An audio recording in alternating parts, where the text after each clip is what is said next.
किसी का कमाल है ना किसी का इख्तियार है, बल्कि हदीस कुदसी है अन मुआविया रदियल्लाहु ताला अन्हु काला काला नबी सल्लल्लाहु अलैहि वसल्लम मैं युरिदिल्लाहु बिही युफक्किहु फिद्दीन। मेरे हुजूर ने फरमाया, हजरत मुआविया रज़ियल्लाहु ताला अन्हु रिवायत फरमाने वाले हैं कि अल्लाह जिसके साथ खैर का भलाई का इरादा फरमाता है उसे मोहम्मद के दीन का इल्म अता फरमाता है। अल्लाह जिसकी खैर चाहता है, अल्लाह जिसकी भलाई चाहता है उसे माल नहीं देता, बल्कि उसे क्या देता है? हजूर की विरासत इल्मे दीन अता फरमाता है। हजरत मौलाए कायनात ने क्या फरमाया था? सरकार मौलाए कायनात ने फरमाया था, रदीना बिकिस्मतिल जब्बारे लना इल्मुन वलिल जुहाले माल। हजरत मौलाए कायनात फरमाते हैं, हम अल्लाह की वंड पे, अल्लाह की तकसीम पे राजी हैं कि अल्लाह ने अली को, अली वालों को इल्म दिया है और जाहिलों को माल दिया है। अली को, अली वालों को इल्म दिया है और जुहाल को माल दिया है। तो ये इल्म वाला होना, इल्म वाला होना और हो भी बंदा हक पे, तो ये अली वाला होने की दलील है। मोहब्बत से कहें सुभान अल्लाह। क्यों?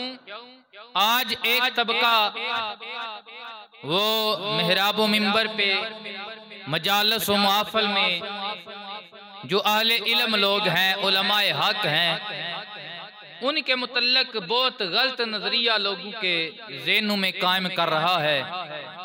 बस जो भी दाढ़ी वाला देखा, जो भी आलमे दीन देखा, तो उसे हकारत की निगाह से बोला जाता है, देखा जाता है, परखा जाता है। लेकिन ये याद रखें, मौलवी आम नहीं है। अली फरमाते हैं, अली वाले जो है अल्लाह ने उन्हें ही इल्म दिया है। अली वाले जो हैं अल्लाह ने उन्हें ही इल्म दिया है। तो आलमे रब्बानी, आलमे हक, मौलवी बड़े हैं, आलमे रब्बानी, आलमे हक, इसका जमीन पे होना ये खुदा की दलील है।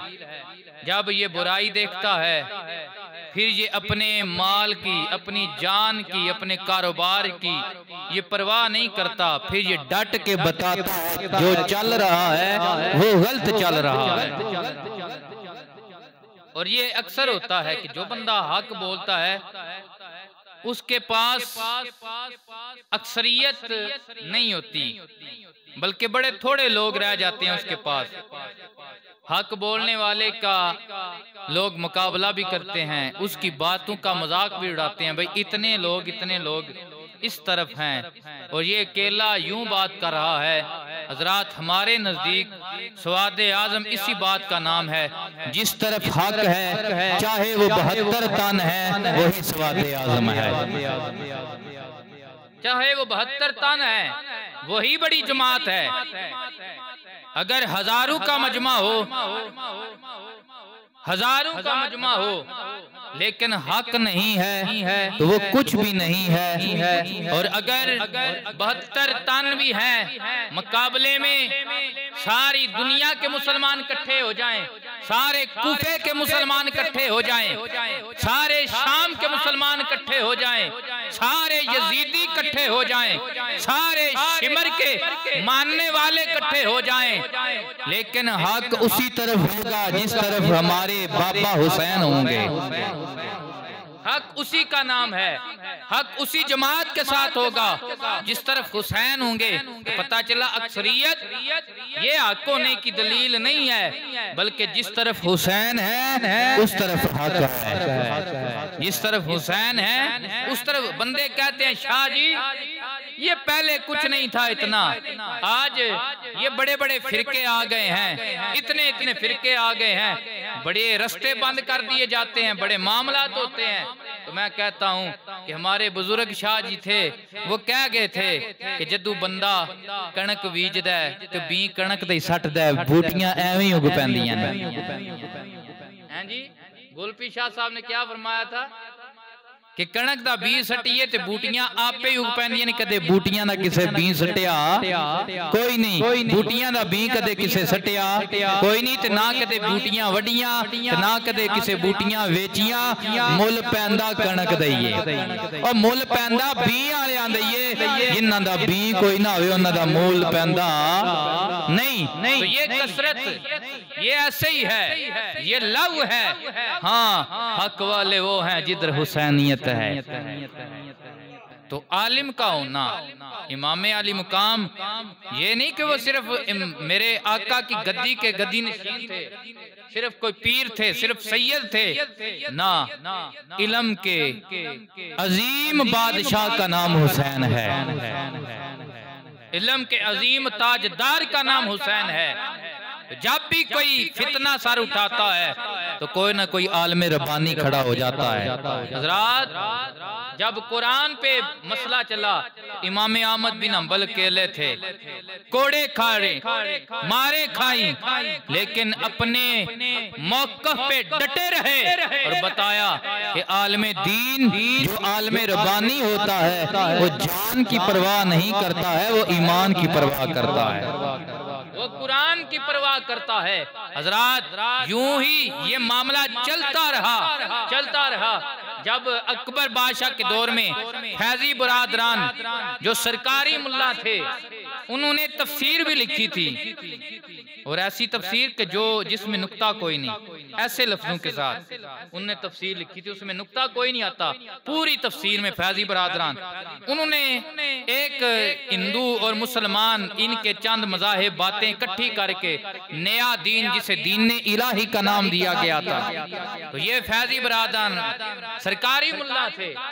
तो ये अक्सर सरकारी मुल्ला जो होते हैं ये तो बिक जाते हैं, लेकिन जो सरकार वाले होते हैं वो कभी भी बिकते नहीं है, वो कभी भी सौदा अपना नहीं करते किसी दरबार में। क्यों? जो नामे मोहम्मद पे बिक चुके हों वो किसी भी जगह पे वह ना वो दाने की बोरी पे बिकते हैं, ना वो कुल की महफिल पे बिकते हैं, ना वो किसी वेल पे बिकते हैं, ना वो किसी रियाल पे बिकते हैं। हाँ, हक वाले जो होते हैं वो बस आमना के लाल पे बिकते हैं, हजूर के प्यार पे बिकते हैं। उस वक्त मुजद्दद अल-अफ़सानी रहमतुल्लाह ताला अलैह खड़े हुए उस सरकारी फितने के मुकाबले में, और उन्हें बता दिया कि जब हक वाले खड़े हो जाएं फिर बातिल मुतज़ल्ज़ल हो जाता है, फिर बातिल मिट जाता है। यूं ही हजरात ग्रामी कदर, जब फितना कादियानी ने सर उठाया तो पीर मेर अली शाह खड़े हुए, पीरे मेर अली शाह खड़े हुए,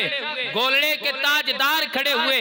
जब मेरे आका की हतमे नबूवत पे डाके की बात आई तो गोलड़े का ताजदार इस तरह खड़ा हुआ, कहा ओए मिर्जा कादियानी, तू कहता है मैं अपनी कलम से लिखूंगा, तो अपनी कलम से लिखेगा। ओए सच्चा तो वो है जिसकी कलम खुद लिखेगी, सच्चा तो वो है जिसकी कलम खुद लिखेगी। अल्लाह अकबर। तो वो पीर मेर अली शाह सरकार वो कोई बस पीर नहीं थे, वो कोई बस जनाब किसी आस्थाने के गद्दी नशीन नहीं थे, बल्कि वक़्त के आलमे दीन का नाम पीर मेर अली शाह सरकार है। जी जी, ये मौलवियत और पीर ये लाजम मलजूम है। उस वक्त तक कोई पीर नहीं बनता जब तक किसी आलमे हक से वो दीन नहीं लेता, और उस वक्त तक कोई आलमे हक आलमे रब्बानी नहीं बनता जब तक दाता लिए जवेरी के कदमों में नहीं जाता। ये लाजम मलजूम है। आज ये भी एक फितना है रात ग्रामी कदर के लोग कहते हैं कि ये जो मौलवी है ये लहदा टब्बर है और ये पीर जो है लहदा टब्बर है। भाई ऐसी बात नहीं है, ये लाजम मलजूम है। असल में मौलवी वही है जो पीर वाला है, असल में पीर वही है जो इल्म और अहले इल्म की कदर करने वाला है। जी, जिसे इल्म की कदर नहीं है वो कौन सा पीर है? क्यों? पीरी मुरीदी का सिलसिला जाते ही मौला अली तक है। किस तक जाता है सिलसिला? ऊंची आंखो मौला अली तक। अली पाक दा मनसब की है?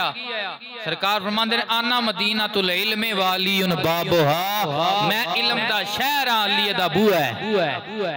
मैं इल्म का शहर हूँ, अली इसका दरवाजा है। मेरे हुजूर ने ये नहीं फरमाया कि मैं पीरी मुरीदी का शहर हूँ, अली इसका दरवाजा है। फरमाया मैं इल्म का शहर हूँ, अली इसका दरवाजा है। तो पता ये चला जब पीरों का पीर हमारा सुन्नियों का अकीदा मुजद्दिद अल-अफ़सानी मकतूबा शरीफ के अंदर ये बयान करते हैं कि पहली उम्मतों में जितने पीर गुजरे हैं और इस उम्मत में जितने पीर आए हैं और क़यामत तक जितने वली बनेंगे, अली की मोहर लगी थी, अली की मोहर लगेगी, वली बने थे, वली बनेंगे।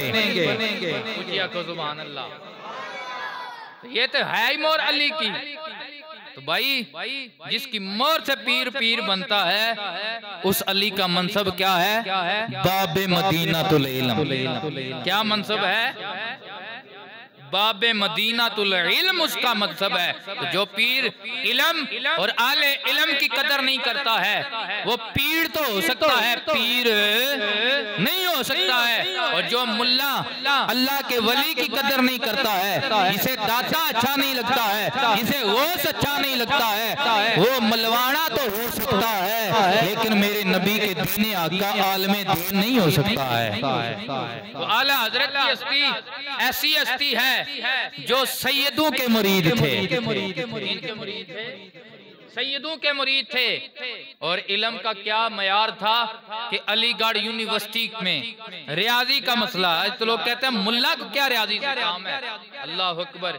रियाजी का एक सवाल जो है वो हल नहीं होता था तो वहां पे जनाब एक हजरत थे, उन्होंने बताया कि मेरे एक बड़े इज्जत वाले अलामा है जिनका नाम अहमद रजा है, प्रोफेसर जी उनके पास जाएंगे ये मसला हल हो जाएगा।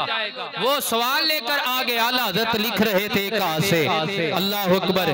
और आला हजरत ने के पास जब वो सवाल लेके गए, आला हजरत ने फरमाया अपना बोलते जाओ। रात वो बोलते गए, इतने में आला हजरत ने सवाल हल करके सामने रख दिया। वो हैरान रह गए कि बड़ी बड़ी यूनिवर्सिटियों के बड़े बड़े प्रोफेसर, बड़े बड़े ज्योमेट्री दान मसला हल नहीं कर सके, ये फूल पे बैठ के, ये चटाई पे बैठकर अल्लाह के नबी का दीन पढ़ाने वाला, कुरान पढ़ाने वाला, हदीस पढ़ाने वाला, ये आलमे दीन ऐसा है जिसने सोचा भी नहीं है। हम समझ रहे थे अभी लिख रहे हैं, इन्होंने तो जवाब भी लिख दिया है। इसलिए हम कहते हैं, दाग देलवी भी कहते हैं, मुल्के सुन की शाही तुझको रज़ा मुसल्लम इस समय आ गए हो सीखे बिठा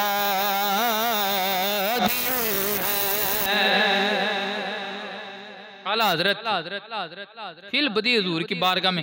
ये नसर जो है ना, नसर ये आसान होती है लेकिन नज़म लिखना, उसका काफिया, उसका रदीफ का लिहाज रखना ये जरा मुश्किल होता है, जरा सोच समझ के। आपके भाई इमाम हसन रजा खां बरेली रहमतुल्लाह ताला अलैह वो छुट्टी आए हुए थे। जब वापस जाने का वक्त हुआ तो एन टाइम पे याद आया, जब आला हजरत उन्हें स्टेशन पे छोड़ने आए, याद आया कि मेरे उस्ताद ने दाग देलवी ने कहा था कि तुम्हारे भाई बड़ा अच्छा कलाम लिखते हैं, इतना अच्छा कि कौसर न्याजी कहते हैं कि बरे सगीर के जितने भी शुआरा हैं उनके कलाम एक तरफ रखे जाएं। कौसर न्याजी ये देवबंदी बंदा गुजरा है, कहते हैं एक तरफ बरे सगीर के शुआरा के कलाम रखे जाएं और एक तरफ आला हजरत का एक कलाम रख दिया जाए। आला हजरत का कलाम फिर भी उन पर भारी है, फिर भी भारी है। आला हजरत की बारगाह में छोटे भाई अर्ज करने लगे कि उस्ताद जी ने कहा था कोई कलाम लिखवा के लाना, तो आपने फिर बदिए कलाम लिखा। क्या लिखा? आपने लिखा कि मुल्के सुहन की शाही, इसके आखिर में वो उन्होंने ये मक्ता लिखा था दाग देलवी ने जब वो कलाम पढ़ा, उनकी महक ने दिल के ऊंचे खिला दिए हैं, ये समत चल दिए हैं, कूचे बहसा दिए हैं। उनकी महक ने दिल के गुंचे खिला दिए हैं। अल्लाह अकबर। ये कलाम मुकम्मल लिखा आपने। मेरे करीम से अगर कतरा किसी ने मांगा, दरिया बहा दिए हैं, दुर्बे बहा दिए हैं। जब आ गई हैं जोशे रहमत पे उनकी आंखें, रोते हंसा दिए हैं, जलते बुझा दिए हैं। रोते हंसा दिए हैं, जलते बुझा दिए हैं। और उनके निसार कोई कैसे ही गम रंज में हो, जब याद आ गए हैं सब गम बुला दिए हैं। ये कलाम फिल बदी आपने लिख के दिया। जब लेकर गए तो उन्होंने बताया कि मैंने ये कलाम एंड टाइम पे आपको अर्ज किया था, आपने लिख के दिया है। दाग देलवी सर पकड़ के बैठ गए और उनके जुबान से ये फिर जुमला निकला कि मुल्के सुहाने की शाही तुझको रजा मुसल्लम, जिस सिमत आ गए हो ऊंचे बसा दिए हैं। आला हज़रत एक टेस्टर का नाम है। बड़े सगीर में बंदा चेक करना हो ना कि ये सही कीदा है, पटड़ी ते है या नहीं है, आला हज़रत का नाम ले, खुदा की कसम पता चल जाता है। अशाम रजा हाँ का नाम ले, पता चल जाता है कि बंदा पटड़ी ते या ले गया है। ये आम बंदे नहीं समझते, जिसका जो महकमा होता है वो समझता है। हम कई जगह पे बयान पे जाते हैं तो पता चलता है, छक्कनों पता चल जाता है कि बंदा मेरे नबी दा इल्म गैब मनण वाला नहीं, बंदा हुजूर दा इख्तियार मनण वाला नहीं। तो इसी तरह एक दफा हुआ एक जगह पे, तो मुझे शक हुआ, शक मेरा यकीन तक था। मैंने पूछा मौलाना कहाँ पढ़े? मौलाना कहने, उन्होंने जो मदरसे का नाम लिया वो मदरसा किसी नाम में आते ही नहीं है। तो मैंने उनसे पूछा, अच्छा आप आले सुन्नत व जमात हैं? जी अल्हम्दुलिल्लाह। बंदे भी बोल रहे ये तो खत्म भी पढ़ते हैं पढ़ाते हैं। मैंने कहा ये खत्म पढ़ दे नहीं, नाल खत्म कर दे जे। खत्म पढ़ते पढ़ाते हैं लोगों को झांसा देने के लिए। खत्म कौन सी सुन्नियत की दलील है? ये खत्म सुन्नियत की दलील नहीं है, ना ही सुन्नियत खत्म को इतना मानती है कि जिस तरह आज खत्मी प्रोग्राम चल रहे हैं ना, सुन्नियत में ये चीजें रवा नहीं है। जी जी, ये कोई फर्जी वाजिबी मामलात नहीं है। आप ना कुल कराएं, सुन्नियत नहीं कहती कि जरूर करवाएं, कुल ना करवाएं। जो आपके पास है गाड़ी पका लें, खुद ही उसके ऊपर पढ़ पढ़ा लें, इंशाल्लाह अल्लाह सवाब अता फरमाएगा मरने वालों को। जी, ये कोई फर्ज वाजिब चीजें नहीं है। तो मैंने फिर टेस्टर आला हज़रत का लगाया था। मैंने पूछा या हज़रत आपको आला हज़रत का कोई कलाम आता है? कहने लगे नहीं मुझे आला हज़रत का कलाम नहीं आता। मैंने कहा चलो कलाम हो सकता है ना आ सकता हो, आला हज़रत दा लिखा आया दुरूद सलाम अमदा जी। कहने लगे मुझे नहीं आता। मैंने कहा ये तो सुन्नियत का तराना है, जब से आला हज़रत ने लिखा है ये बड़े सगीर में आले सुन्नत का तराना है, जिस तरह ये हमारा कौमी तराना है पाक सरजमीन शादबाद। तो इसी तरह ये सुन्नियत का तराना है। मुस्तफा जाने रहमत पे लाखों सलाम, शमाए बज़्मे हदायत पे लाखों सलाम। जिस तरफ उठ गई दम में दम आ गया, उस निगाहे इनायत पे लाखों सलाम। मैंने कहा बंदा तो आले सुन्नत के मदरसे से गुजर जाए उसे ये सलाम याद हो जाता है, आपको आता नहीं है। जी जी, ये आला हज़रत एक टेस्टर का नाम है। आला हज़रत कोई ऐसी चीज नहीं कि जनाब उन्होंने वक्त यूं गुजारा कि बिके हो ना। आला हज़रत ना बिके हैं ना झुके हैं, वो बिके भी हैं तो दरबारे रिसालत में बिके हैं, तो झुके भी हैं तो दरबारे रिसालत में झुके हैं। वक्त के वडेरे आए। आला हज़रत कलाम बड़ा अच्छा लिखते हो, हमारी शान में भी लिखो। तो भाई मलका हो, फन हो, बंदे कहते हैं चलो फन का फायदा उठाते हैं, बादशाह का कलाम लिखेंगे, वडेरे का कलाम लिखेंगे, माल लबेगा दौलत मिलेगी। तो तो उन्होंने भी कहा था कि मदरसे का निज़ाम चलाएंगे, कि मस्जिद का निज़ाम चलाएंगे। तो आला हजरत ने क्या कहा था? आला हजरत ने कहा था दुनियादारों के कलाम वो लिखता है जो दुनियादार के आगे बिक जाता है, जिसका सौदा दरबार मोहम्मद में हो गया हो वो किसी का कलाम लिखता नहीं है, वो किसी और की मदा नहीं करता है। तो आपने वहां पे एक शेर लिखा था, अगर आप सब मोहब्बत से कहें सुभान अल्लाह तो आपको सुना देते। आप कहते हैं करो मदाले फल रज़ा बड़े इस बला में मेरी बला, करो मदाले दुअल रज़ा बड़े इस बला में मेरी बला, मैं गदा अपने करीम का, और कितना गदा अपने आका दा, मैं गदा हूँ अपने करीम का,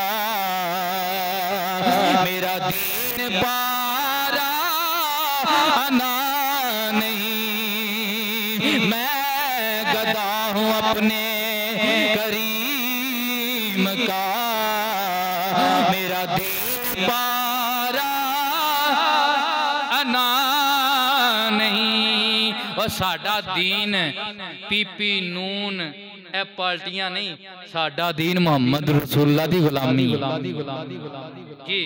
हमारा दीन क्या है? रसूलुल्लाह की गुलामी है, गुलामी है रसूल हमारा दीन है। हम तारीफ भी करेंगे उसकी करेंगे जिसकी तारीफ में रब कहता है वाराफाना लका जिक्रक, महबूबा सोनिया खुदा दी खुदाई मेरा जिक्र कर दिए, मैं खुदा होके तेरे जिक्र में बुलंद प्या कर रहे हैं। करो मदाले दुअल रज़ा बड़े इस बला में मेरी बला, मैं गदा हूँ अपने करीम का, मेरा दीन पारा आना नहीं। आज जनाबे वाला कुछ दीन पढ़ने पढ़ाने वाले जब जनाब जिससे पैसा देखा उसकी तारीफ शुरू कर दी, उसके बाप की तारीफ शुरू कर दी, उसके अबाओ जदाद की तारीफ शुरू कर दी। हाँ आल मेहरबानी की शान ये है वो पैसा दे के तारीफें नहीं करता है, वो जायदाद दे के तारीफें नहीं करता है, उसके जुबान पे तारीफ होती है या खुदा की होती है या मोहम्मद मुस्तफा की होती है। हमारा कीता यही है करो मदा अहले दुअल रज़ा बड़े इस बला में मेरी बला, मैं गदा हूँ अपने करीम का।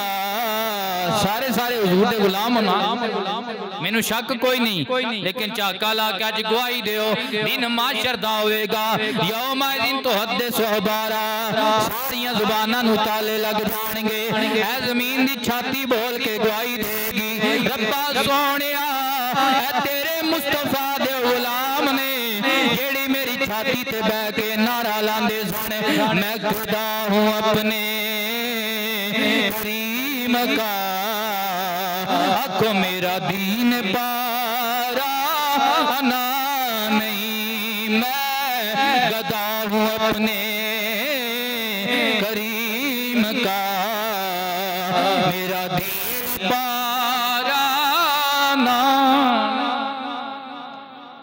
मौलवियत खुददारी का नाम है।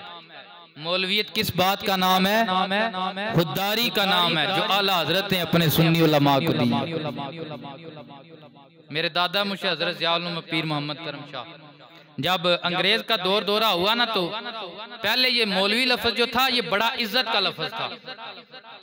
हमने कई सईदों के शजरों में पढ़ा है कि उनमें से जो कोई सैयद आलम होता था ना, वो सैयद की बजाय शुरू में मौलवी लिखा करते थे। लेकिन अब ये मौलवी लफ्ज हम 10 साल पढ़ते हैं, हमें को मौलवी कहे तो हमें गुस्सा लगता है। लोग भी अकीराना अंदाज में, क्या वजह है?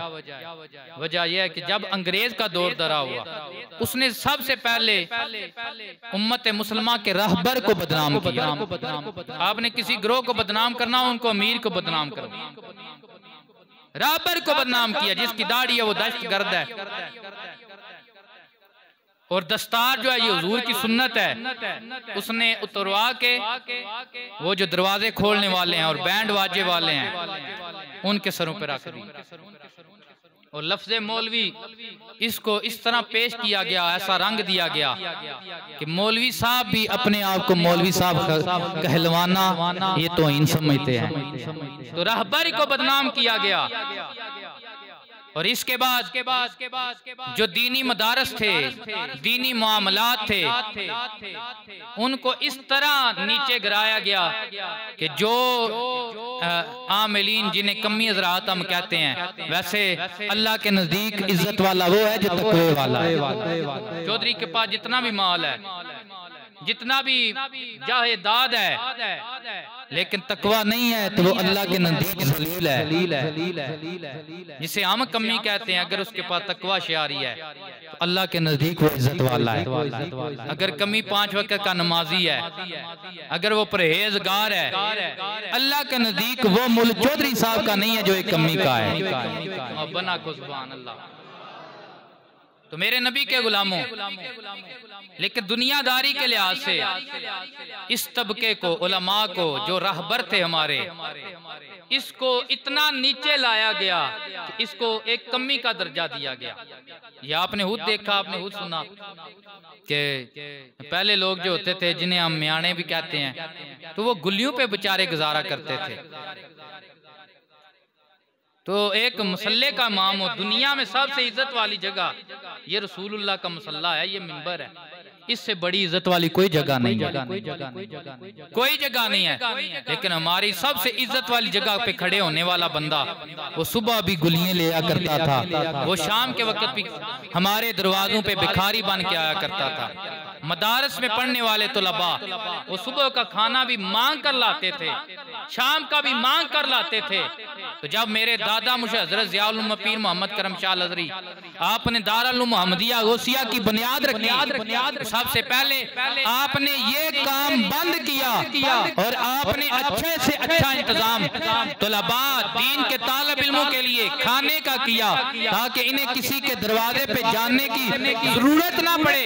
और हम 10 साल पढ़े हैं बोकन शरीफ, एक मरतबा भी हमें पीर साहब ने किसी खत्म पे नहीं भेजा। खुददारी सिर्फ नाराबाजी का नाम नहीं है, काम करके दिखाने का नाम है। मोहब्बत से कहें सुभान अल्लाह। बातें कर लेनी सौखी है, आसान है, काम करके दिखाना मेरे भाई बहुत मुश्किल है। 10 साल में एक मरतबा भी, ये नहीं इतना बड़ा मदरसा है कि वहाँ पे क्यों नहीं खत्म नहीं आते, लोग आते हैं, लेकिन एक मरतबा किसी तालिब इल्म को खत्म पे नहीं भेजा कि जाओ खत्म पढ़ रहा हो, ताकि इनके दिल में ये चीज ही पैदा ना हो जाए कि हम खत्म पे जाएंगे हमें अच्छा खाना मिलेगा। बल्कि दस्तरखान हमने बकरा इतना अपने घर नहीं खाया जितना बोकन शरीफ खाया। इतनी बिजली हमने, इतना जनाब बिजली लोड शेडिंग के जमाने में बड़े बड़े लोगों के घर जनरेटर भी होते हैं, लेकिन इस तरह आराम से लोग कम ही सोते हैं जिस तरह हम सोया करते हैं। क्या है? खुददारी का, क्योंकि इन्हें मेहराब पे जाना है, इन्होंने मिंबर पे जाना है। तो जिसका जमीर पहले ही मांग मांग के बिक जाएगा, वो क्या हक बयानी करेगा? वो तो बात बात पे लुटेगा, वो बात बात पे दुनियादारों की तारीफ करेगा। हाँ, अगर खुददारी का दर्श देंगे, माहौल जैसा भी होगा, वक्त जैसा भी होगा, भीड़ जैसा भी होगा, मैदान जैसा भी होगा, यही कहेगा करो मदहाले पड़े इस बला में मेरी बला, मैं गदा हूँ अपने करीम का, मेरा दीन पाराना नहीं। मेरी बातों का ये मकसद नहीं है कि हम किसी के साथ इखलाक से पेश ना आए। खुददारी ये नहीं है कि बंदा इखलाक ही तोड़ दे। अब मैं जी बड़ा खुदा ना, तो मैं कोई इज्जत वाला बंदा तो इज्जत ही ना दिया। मेरे तो उम्र तू वड्डा है तो मैं भरा ना पा ना आखा, मैं चाचा ना आखा, मैं रिस्पेक्ट ना दिया। खुददारी इस बात का नाम नहीं है। खुददारी अच्छे इखलाक का नाम भी है और दीन पे कायम रहने का नाम खुददारी है। जी, दीन पे कायम रहने का नाम इस्तिकामत का नाम है। और ये इस्तिकामत जो है उसे ही मिलती है जिस पे अल्लाह और उसके रसूल का करम हो जाता है। और एक रवायत में आता है जो फिर खड़ा हो जाता है ना हक पे, सारी दुनिया भी एक तरफ हो जाए, फिर उसकी पुश्त पे आमना के लाल का हाथ होता है। और जिद्दी कंड ते कमली वालियां दा हाथ होवे ओदी कंड लगदी, उची आखो दी कंड लगदी।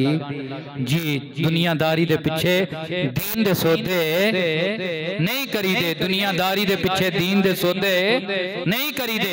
जहां दीन आ जाए वहां कोई कंप्रोमाइज नहीं है। हाँ, हिकमत इख्तियार करें, मोहब्बत से दरस दें, प्यार से दरस दें, लेकिन अपने दीन पे, अपने ईमान पे कभी भी सौदा ना करें। भाई हम तो कमली वाले के गुलाम हैं। हजरत मूसा के मुकाबले में जो जादूगर आए थे, जब हजरत मूसा अलैहिस्सलाम ने वो अपना आसा गिराया तो जो है मेरी तरफ, तो उनके जितने भी सांप थे वो रस्सियां जो सांप बन गए थे। आपका आसा बड़ा इतहा बन गया। उसने सारी वो जो उनके फेंके हुए जादू के करतब थे ना सांप, उन्हें खा लिया। तो चंगा वही हुंदा जेड़ा मन जाए, चंगा वही हुंदा जेड़ा हक वेखे ते हक नूं। वो जादूगर थे बड़े कामयाब, बड़े नामवर, लेकिन जब उन्होंने देखा तो उन्हें समझ आ गई कि मूसा बातिल नहीं है, मूसा हक का नाम है। घिर गए, कलमा पढ़ लिया, मूसा की नबूवत का इकरार कर लिया, अल्लाह की तौहीद का इकरार कर लिया। तो मूसा के मुकाबले में कौन था? जी, फिरौन।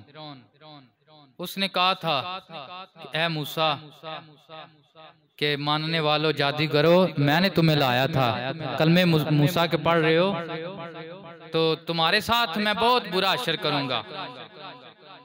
उसने ऑर्डर कर दिया कि इनके हाथ पांव काट दिए जाएं, इनके हाथ पांव काट दिए जाएं। तो उनका क्या जवाब था? उन्होंने कहा था हमारे जिस्म की बोटियां कर दी जाएं।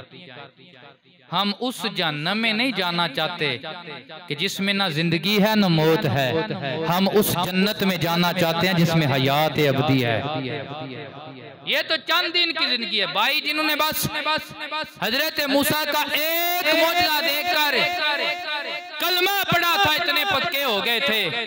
हमारे सामने तो रसूलुल्लाह कितने मौजज़े हैं कि सबसे बड़ा मौजज़ा अल्लाह का कुरान है। जितनी आसमानी किताबें हैं बदल गई हैं, लेकिन ये अल्लाह का कुरान लोगों ने मिटाने की कोशिश की, सहीफे जलाने की कोशिश की, लेकिन फिर भी 7 साल का बच्चा खड़ा होके मसल्ला इमामत पे खड़ा होके अल्लाह अकबर अल्हम्दुलिल्लाह की अलिफ से लेकर वन्नास की सीन तक कुरान सुना के बताता है। तुम कागज के वर्के से कुरान तो खत्म कर सकते हो, ये मुस्तफा का मौजज़ा है, मोहम्मद के गुलामों के सीनों से कैसे खत्म करोगे? जिसकी उंगली के इशारे पे डूबा सूरज वापस आए, जिसकी उंगली के इशारे पे चांद टूटकर कदमों में आए और रब फरमाए एक ताराबाती सा वन शक्कल कमर, ओए क़यामत करीब आ गई जे कमली वाले दे इशारे ते चांद टूट के कदमी आ गया। ये क़यामत की कुर्बत की एक निशानी है, चांद का टूट जाना। ये कुरान कह रहा है। इतने मौजज़े हुजूर के हमने देखे हैं, लेकिन फिर भी अभी हमारा ईमान कच्चा पक्का है। बात पे हम बिकते हैं, वीजे पे हम बिक जाते हैं। कितने लोग हैं भाई, ये फतेहपुर में पहले बयान करता हूँ, ये कादियानी लोग ये औरत का और वीजे का झांसा देते हैं। तो आज हमारा बच्चा होश में बाद में आता है, पहले कहता है मैं यूरोप जाना है। मैं यूरोप जाना है। वजह क्या है? वो क्यों कहता है? हमने जो हुजूर ने हमें तालीम दी थी औलाद के लिए, वो हमने बुला दी। हुजूर ने तालीम दी थी कि अद्दबु औलादकुम अला सलासे हिसाल हुब्बे नबीयकुम व हुब्बे आले बैति व तिलावतिल कुरान। जब अल्लाह औलाद दे, इसका पहला हक ये है कि इससे पहली गुट्टी आमना के लाल के इश्क की देनी है। ऊंची आंखों सुभान अल्लाह। हुब्बे अहले बैत ही, और नबी की आल की मोहब्बत का दर्ज देना है। व तिलावतिल कुरान, और कुरान की तालीम दिलवानी है। जब ये 3 गुटियां दी जाएंगी, जब वो होश में आएगा ना, वो ये नहीं कहेगा मैं यूरोप जाना है, मैं बाहर दे मुल्क जाना है। जे उन्हें आख्या मैं बाहर जाना है, तो आखेदा मैं मदीने दे दरबार ते जाना है, मैं सरकार दे दरबार ते जाना है। क्यों? जब इश्क रसूल की गुट्टी दी जाएगी तो फिर वो और तो जब हम पहला बच्चा हमारे बोली ये बोलेगा कि हमने यूरोप जाना है, तो फिर उसे जो भी वीजा दे उसने तो लेना है। तो उनका हथकंडा यही है कादियानियों का। वो कहते हैं बस लिख दो कि हम मोहम्मद के गुलाम नहीं है, हम मिर्जा गुलाम अहमद कादियानी को हम नबी मानते हैं, नबी मानते हैं, बस लिख दो। तो हम आपको ले जाते हैं, जहाँ चाहे हम ले जाएंगे। हम आपको 2 शीज़ा भी देंगे, निकाह में औरत भी देंगे, सारे मामलात मिल जाएंगे। लेकिन बात यह है कि उन्होंने अपने ईमान का सौदा दुनिया के बदले किया है। जो सच्चे गुलाम होते हैं उनके ईमान का सौदा खुदा की जन्नत है, और जन्नत में खुदा का दीदार, खुदा का दीदार है। तो आला हजरत ने खुदारी का दर्स दिया है, उलमाए हक को खुदारी का दर्स दिया है। बड़ा मुश्किल इस पुरफितन दौर के अंदर, बड़ा मुश्किल है भाई, बड़ा मुश्किल है। तेरा मेरा बच्चा 3 साल इंजीनियर का कोर्स कर लेना तो 80,000 तनख्वाह देंगे। कहता है नहीं भाई 3 साल लवाए ने, मुकम्मल सनद याफ्ता इंजीनियर है। 80,000 वाली गल कोई नहीं, महंगाई बड़ी। कितने साल लवाए ने? 3 साल। सानू 80,000 नहीं कि उत्ते दी गल करो ते जेड़े 10 साल ला के पढ़े होण ते फिर भी गुजारे। जी मैं जुमला बात कर रहा हूँ, अपनी नहीं कर रहा। अल्हम्दुलिल्लाह, शुक्र अल्हम्दुलिल्लाह, अच्छे निज़ाम है सारे। तो लेकिन फिर भी जो 10-15,000 20,000 पे गुजारे करें तो है तो फिर पुरफितन दौर, जिस दौर में 3 साल इंजीनियर का कोर्स, जिसमें सारे मामलात मुकम्मल थ्योरी पढ़ाई भी नहीं जाती है, उसका मूल्य लाखों लगे, और दीन को हम 10-20 हज़ार में जनाब पलड़े में डाल के रख दें, तो बात तो फिर है ना पुरफितन दौर की बात तो है। मुश्किल बड़ा, लेकिन अल्लाह कोशिश की तौफीक दे तो फिर अल्लाह इस्तिकामत की भी तौफीक देता है। तो आला हज़रत की आले बैत पे मुतल्लक एक बात सुनाते हैं तो फिर चलते हैं। कहे मोहब्बत से सुभान अल्लाह। ये ना समझना वो सिर्फ मौलवी थे, वो सईदों को मानने वाले नहीं थे। उनकी कहीं तकरीर थी, तो वो जमाने थे उन्हें पालकी में उठा के ले जाया जा रहा था। फरमाया पालकी नीचे रख दो। पालकी उठाने वालों में कोई सैयद ज़्यादा तो नहीं है। जब इसरार किया शाह जी बोले अलामा साहब, अलामा साहब जदों आमल कोई मजदूर मंगाइए, मजदूर कोलों काम लईदा ओदियां ज़ातां नहीं पुछी दियां, ओदियां ज़ातां। आला हज़रत रो पड़े, कदमों में बैठ गए। शाह जी मैं कल नबी के दरबार में जाऊंगा तो क्या मुंह दिखाऊंगा कि तूने हमारा ही इल्म पढ़ के हमारे ही कंधों पे तू सवार हुआ करता था, क्या मुंह दिखाऊंगा। शाह जी इस तरह बदले नहीं उतरेंगे, आप पालकी में बैठेंगे, अहमद रजा पालकी का पाया पकड़ के चलेगा, तब गुलामी अहले बैत का हक अदा होगा। बस कहें सुभान अल्लाह। पीर साहब सैयद थे, सैयद आले रसूल, उन्होंने फरमाया अहमद रजा हमें अपने दरबार पे कुछ रखवाली के लिए कुत्ते चाहिए, लेकिन कुत्ते नस्ली हों, कुत्ते लगड़ बगड़ डब्बू शब्बू कुत्ते नस्ली हों। आला हजरत ने सोचा कि पीर का हुक्म है कुत्ते चाहिए भी नस्ली। अपने दोनों बेटों को पकड़ा तो पीर साहब की बारगाह में ले गए। पीर साहब ने फरमाया अहमद रजा तुझे कहा था कुत्ते चाहिए, कुत्ते नहीं लाया। फरमाया हजरत आपने कहा था नस्ली चाहिए, मैनू ते नस्ली अपनी लगे नहीं। ए आला हजरत भी सईदा दे दर दा कुत्ता है ते दे बच्चे भी सईदा दे दर दे, एदे बच्चे भी सईदा दे दर दे। और इतनी बड़ी बात, तेरी नस्ल पाक में है बच्चा बच्चा नूर का, तू है अन्ने नूर तेरा सब घराना नूर। और जितनी किताबें लिखी अरबी में उनके नाम लिखे, और इस अंदाज में लिखे कि आपकी किताब के नाम से पता चल जाता है कि ये किताब किस मौजू पे है, और ये भी पता चल जाता है अगर कोई इल्म अबजद रखने वाला है कि ये किस सान में लिखी गई है। ये आलम था। और जब भी किसी बड़े अपने गुजरे हुए उलमा से इख्तिलाफ करते, जिस तरह आज अंदाजा पैदा हो गया ना कि मामलात वो फलाना इंज लिख गया, फलाना इंज लिख गया, नहीं, जब भी किसी से इख्तिलाफ करते तो अपने आप को बच्चा समझकर, छोटा समझकर, अपने आप को नीचा समझकर उसके साथ इख्तिलाफ किया करते। लेकिन एक इल्म का नाम अल्लाह की बारगाह में इल्तिजा है, अल्लाह तबारक व तआला हमें ऐसे उलमा की कदर मोहब्बत अता फरमाए। वाहिर दावाना अनिल हम्दुलिल्लाहि रब्बिल आलमीन।